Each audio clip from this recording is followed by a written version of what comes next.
আপনারা দেখতে পাচ্ছ আমরা একটা ভিডিও আপলোড করেছিলাম ইউটিউবে। তো অনেকে বলেছিল এই ফল সিলিং ডিজাইনের মাপটা কেমন কি থাকবে, তো পুরো ডিটেইলসটা তোমাদেরকে বলে যাচ্ছি। আর তার আগে একটা কথা বলছি যে এটা তোমার রুম হিসাবে হয়।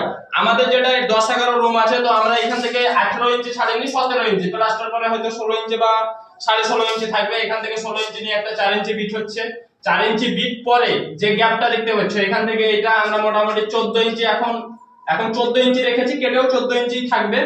তো এটা 14 ইঞ্চির পরে এই বিটটা থাকবে আমাদের 8 ইঞ্চি, সেটা তোমাদেরকে কিন্তু রুম হিসাবে করে নিতে হবে।